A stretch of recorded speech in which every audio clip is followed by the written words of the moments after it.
Bismillahirrahmanirrahim. Baiklah, kita coba lanjutkan perkuliahan kita minggu ketiga ya, atau minggu ke 9, 10, 11 ke minggu ke 11. Minggu ketiga setelah UTS, minggu ke 11 dari awal ya. Sekarang kita lanjut masalah uji C kuadrat. Lambangnya ini C, ini kita baca C kuadrat. Ada tabel T, tabel Z, tabel T, tabel C, tabel F. Ini tabel C kuadrat. Uji C kuadrat ialah uji statistik menggunakan merupakan distribusi C kuadrat. Menguji proporsi data binomial. Bin itu artinya dua. Peristiwa yang terjadi hanya dua kemungkinan. Ia tidak, sakit, senang. Nah, gitu. B itu artinya dua. Katakanlah ini kategorinya pengamatan dan harapan. Ini ketentuannya pengamatan dan harapan. Kategori 1, kategori 2. Kalau ini X, di sini N kurang X.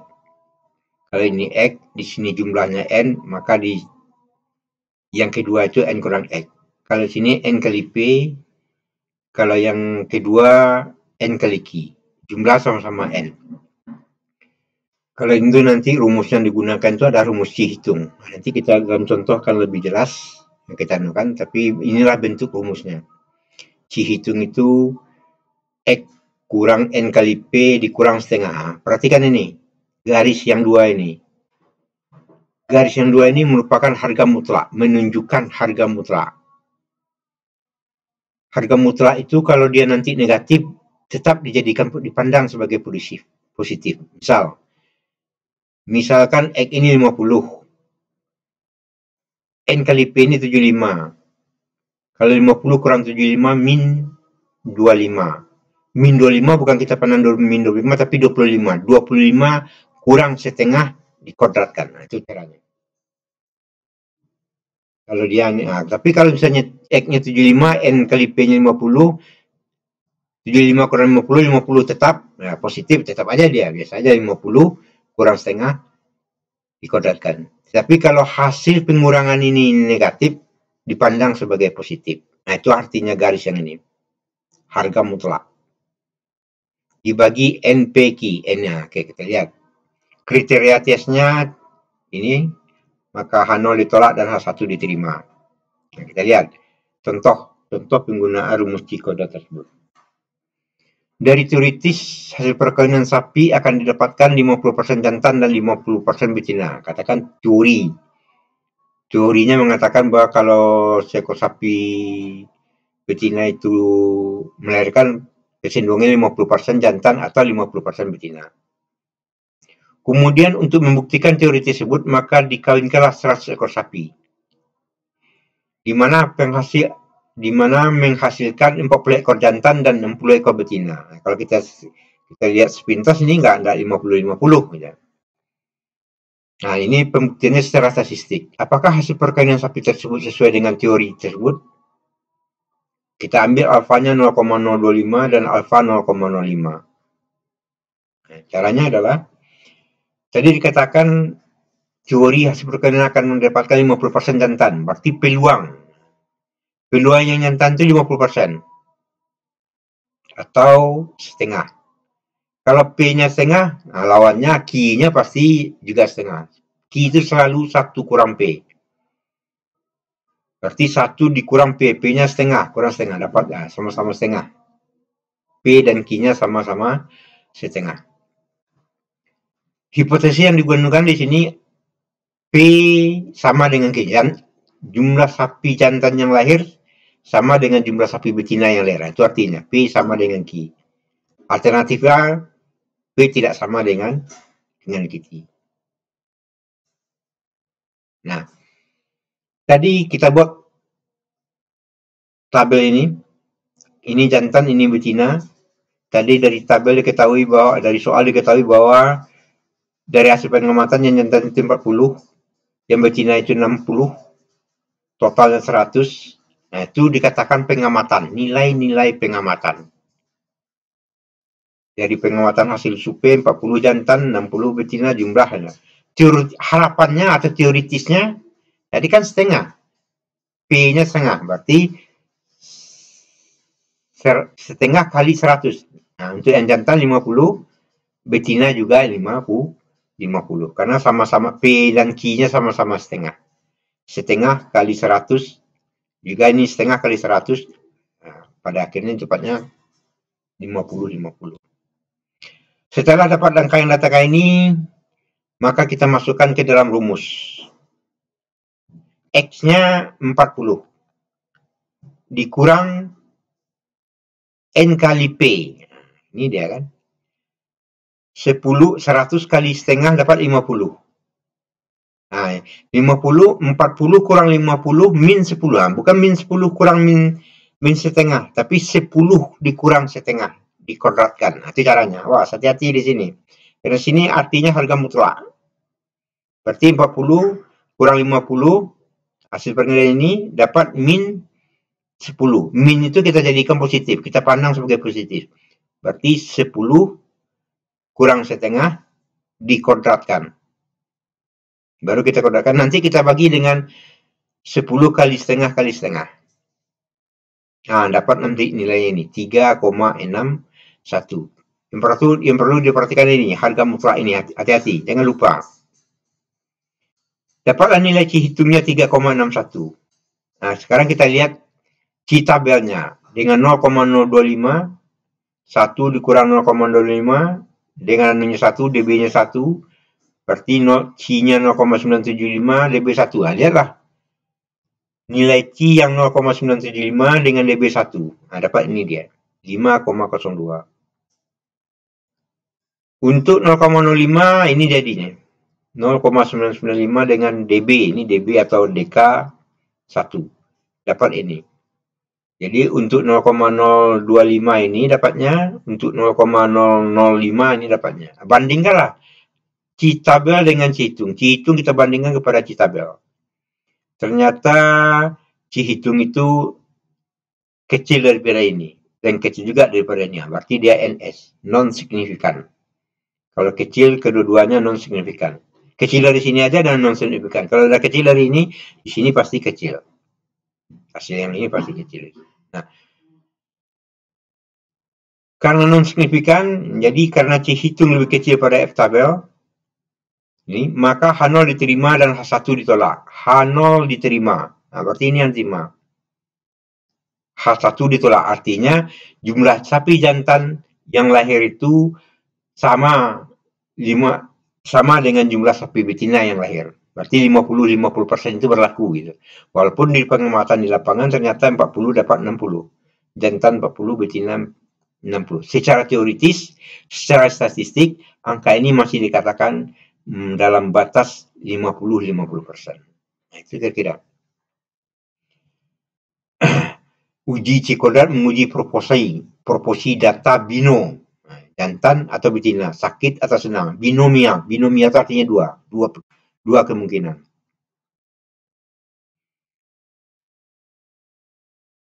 Selanjutnya, menguji proporsi juga data multi. Ya, kalau multi ini banyak ini.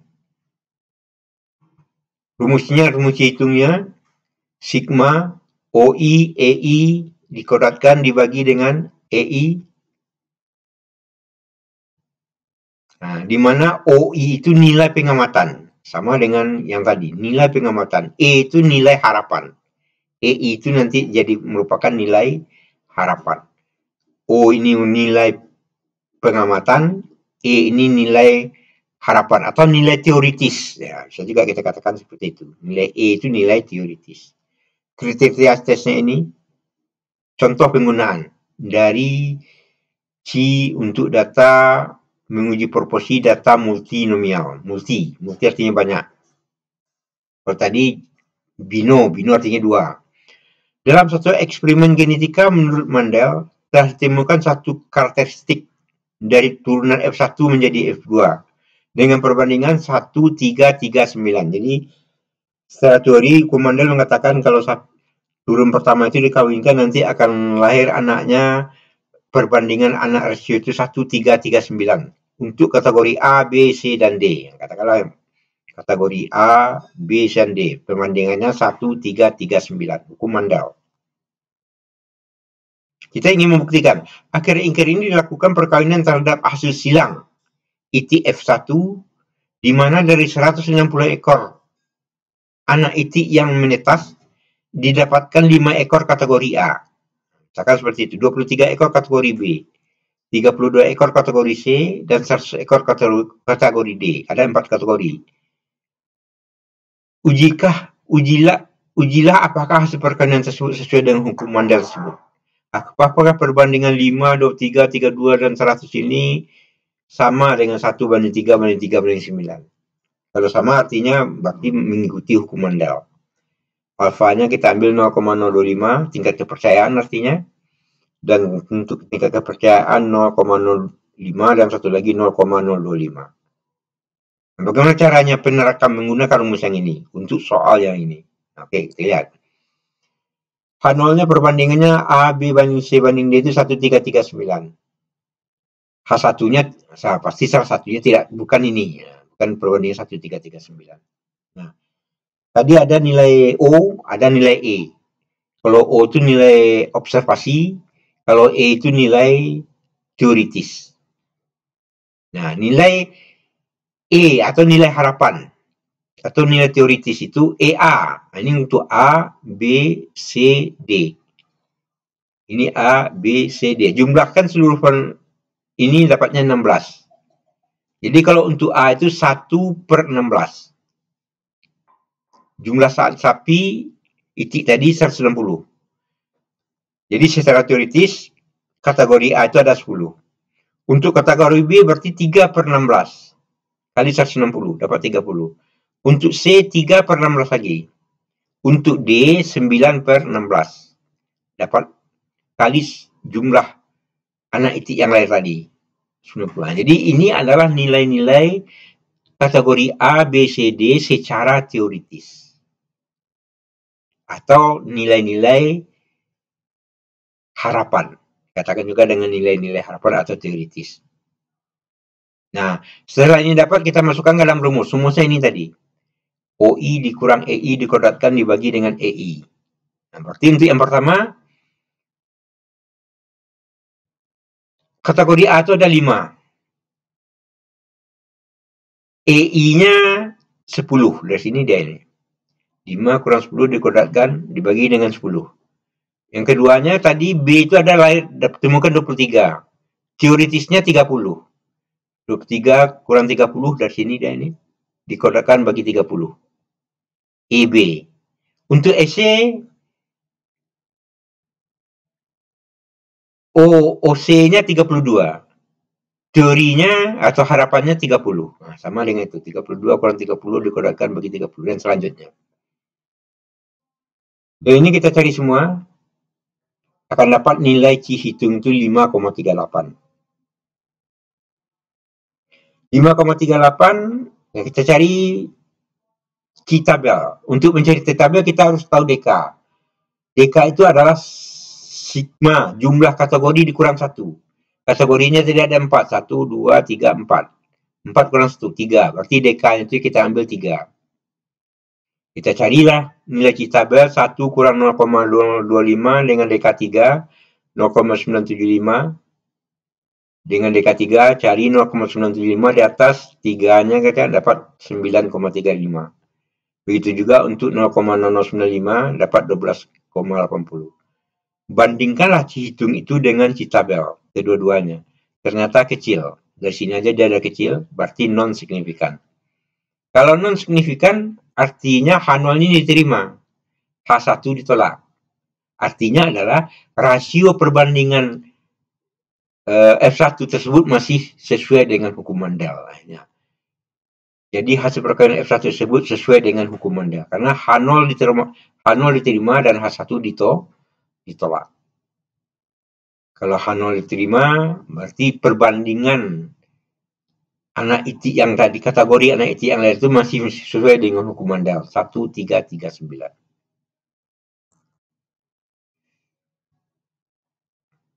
Ya. Itu yang kedua. Untuk yang ketiga, uji independen antar dua faktor. 2 kali 2. Jadi ada faktor A, ada faktor B. Faktor A itu juga ada klasifikasinya 1 dan 2. Faktor B juga 1 dan 2 jumlah. Nah, ini kita membuatkannya. Lihat, biasa aja A tambah B, C tambah D untuk yang sini, di sini A tambah C, totalnya N. Rumusnya ini. Si hitungnya nanti ini. Nah, contohnya penggunaannya adalah melihat hubungan antara metode Twing. Twing ini metode pembuahan dengan hasil inseminasi buatan IB.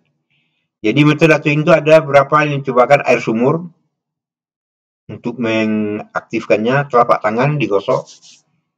Di sini dia menggunakan 2 metode. Kemudian hasil inseminasi buatannya ini bunting dan tidak bunting. Nah, dengan metode Twing air sumur, dari 30 sapi yang diinseminasi buatan, ternyata 25 bunting, 5 tidak. Dengan metode Twing. Dengan metode air sumur. Mengaktifkannya itu dengan air sumur. Dari 30 ekor sapi yang diinseminasi, 25 bunting, 5 tidak. Kemudian dengan metode yang kedua, telapak tangan. Jadi gesek-gesekkan aja nanti kalau kamu dari 30 ekor sapi yang diinseminasi ternyata 21 bunting dan 9 tidak. Nah, ini yang katakan tadi A, B, C, D-nya. Perhatikan ini. Ini jumlah biasa saja, ini jumlah ke sini, ini jumlah ke samping. Total seluruhnya 60, N-nya itu 60. Nah, masukkanlah nilai-nilai ini di dalam rumus ini. N-nya 60, A-nya 25, D-nya kan ini 9. B-nya ini kali C, 21. Nah, masukkan nilai-nilai yang ini di dalam rumus ini. Nah, perhatikan, di sini juga ada garis pembatas, itu artinya harga mutlak. Kalau harga mutlak, kalau seandainya A kurang D, A kali D kurang B kali C ini negatif, dipandang positif, sama dengan yang tadi. Harga mutlak itu negatif dipandang sebagai harga positif. Nah, masukkanlah nilai-nilai yang ini, A tambah B, A-nya kita sudah tahu. Masukkan ke dalam rumus. Kalau kita masukkan ke dalam rumus ini jadinya. Nah, kalau kita selesaikan dapatnya ini, 0,84. Dan kalau kita cari T-tabelnya dengan DK-nya 1, 0,95 ini dapatnya. Untuk 0,001 dapatnya ini. Bandingkanlah nilai T hitung dengan T-tabel. Ternyata kecil, non-signifikan juga. Kalau non-signifikan berarti H0 diterima dan H1 ditolak. Jadi artinya tidak terdapat hubungan antara metode Twing dengan hasil inseminasi buatan. Jadi sama aja kedua metode telapak tangan dan telapak itu tidak ada hubungannya. Itu artinya.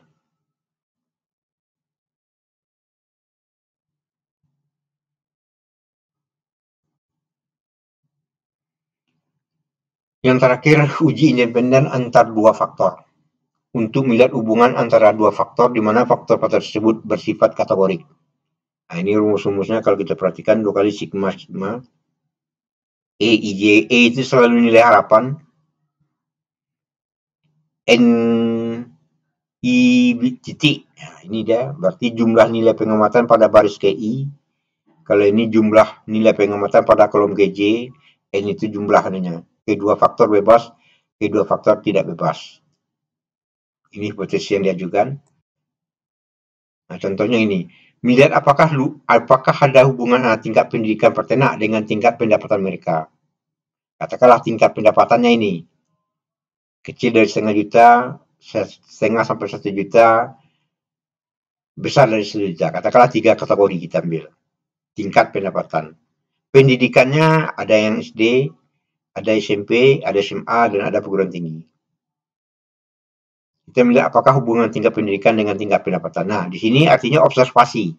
Berarti dari hasil 81 orang yang diwawancarai, bukan, dari 244 orang yang diwawancarai sebenarnya 81 orang tamat SD. Kalau kita lihat, tamat SD pendapatannya 1,5 juta.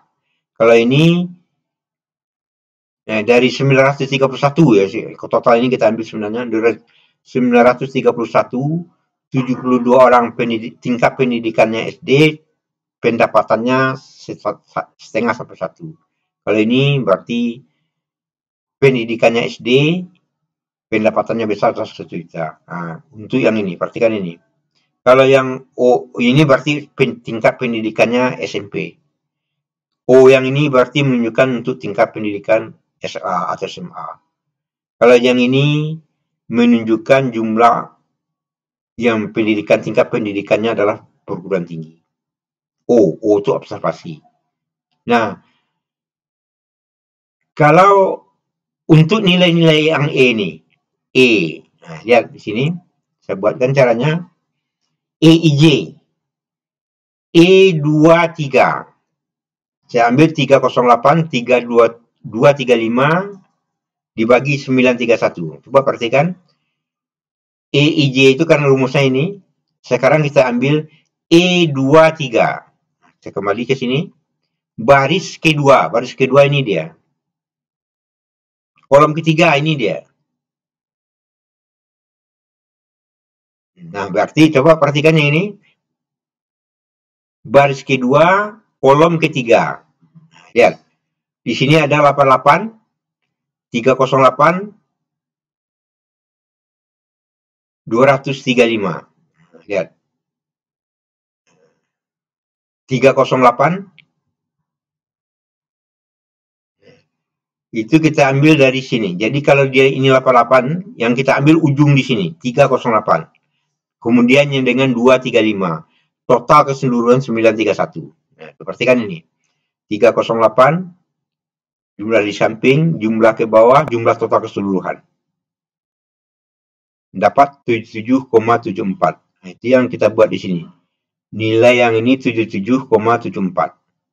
Nah, katakanlah untuk mendapatkan nilai yang ini.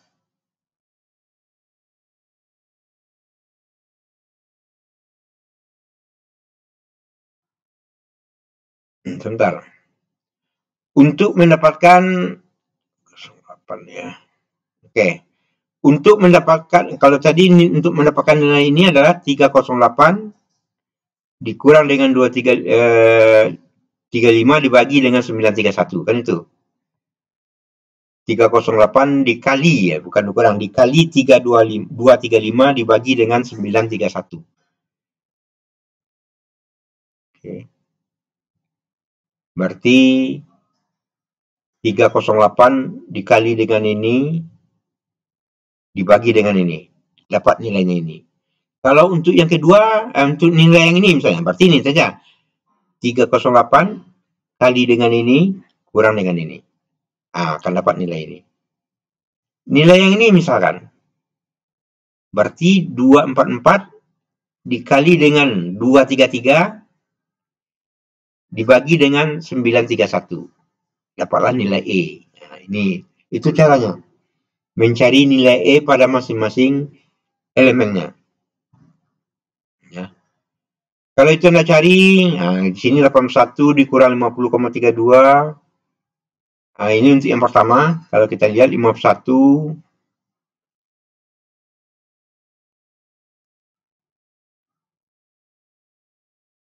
Oh ya. Tunggu. 81 bukan 51. Ini dia. 81. Nah, ini kan memasukkan aja 81 dikurang dengan ini. Nah. 50,32 dibagi dengan 50,32. Cari semuanya. Dapat nilai C hitungnya 131 sekian. Berarti kalau kita lihat kan, ini kurang ini bagi dengan ini. Ditambah ini kurang dengan ini bagi dengan ini. Nah, cari semuanya. Nah, itu yang maksud di sini. Ini titik-titik sampai terakhir. Kalau tidak Anda cari semuanya, dapatnya 131, sekian. Nah, Anda cari DK. DK itu baris berapa, kolomnya berapa, 3 kurang 1, dapat 6. Nah, carilah dengan DB. Citabelnya dengan DK-nya 6. Dapat ini. Untuk tingkat 95%, 99% dapat 16. bandingkan ternyata nilai ini besar, bintang 2. Nah, karena C itu lebih besar, maka H0 ditolak dan H1 diterima.